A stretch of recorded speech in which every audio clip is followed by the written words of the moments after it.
एक बार की बात है, एक छोटे से गांव में एक लड़का रहता था जिसका नाम राहुल था। राहुल एक होशियार और मेहनती छात्र था, लेकिन उसके चेहरे पर हमेशा एक गंभीर चिंता और निराशा छाई रहती थी। उसे लगता था कि उसके पास जो कुछ भी है वह पर्याप्त नहीं है और वह जीवन में खुश नहीं रह सकता है। उसी गांव में एक बुजुर्ग महिला रहती थी। गांव के सभी लोग उसका बहुत सम्मान करते थे। उन बुजुर्ग महिला का नाम आशा था। आशा माता की आदत थी कि वो हमेशा खुश रहती थी। गांव के लोग उन्हें खुश रहने का आदर्श मानते थे और उनके पास अक्सर अपनी समस्याओं का समाधान पूछने के लिए जाते थे। राहुल ने एक दिन आशा माता के पास जाने का निश्चय किया। वह माता के पास जाता है और कहता है, माता जी, मैं हर दिन बहुत मेहनत करता हूँ, लेकिन फिर भी मैं जीवन में कभी खुश नहीं रह पाता हूँ। मुझे समझ नहीं आ रहा कि मैं खुश कैसे रहूं। माताजी मुस्कुराई और राहुल को बोला, राहुल, खुशी एक बाहरी चीज नहीं है जिसे हम खरीद सकते हैं। खुशी हमारे सोच और हमारे दृष्टिकोण से हमें मिलती है। तुम्हें खुश रहने के लिए अपनी सोच में बदलाव लाना चाहिए। फिर माताजी ने राहुल को एक कहानी सुनाई। उन्होंने कहा, एक बार की बात था।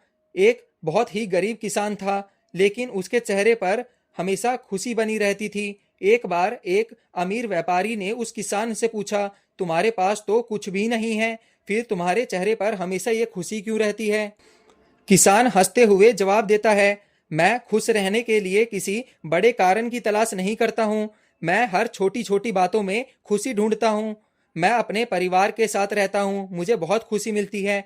मैं अच्छा खाना खाता हूँ, अच्छा स्वास्थ्य है मेरा, इसके लिए मैं ईश्वर का आभार प्रकट करता हूँ। खुशी मेरे भीतर से आती है, ना कि बाहरी वस्तु है ये। राहुल, तुम्हें भी कुछ इसी तरह से सोचना होगा। जब हम अपनी छोटी छोटी खुशियों को पहचानने लगते हैं और उन पर ध्यान देना शुरू कर देते हैं, तो हम स्वाभाविक रूप से खुश रह सकते हैं।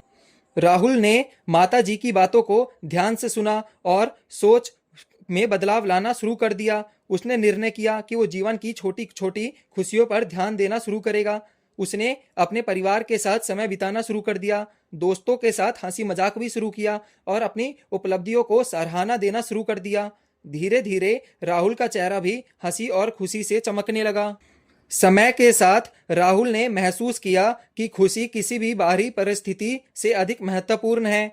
उसने सीखा कि खुशी हमारे भीतर से आती है और हमें अपने सोच और दृष्टिकोण को बदलने की जरूरत होती है।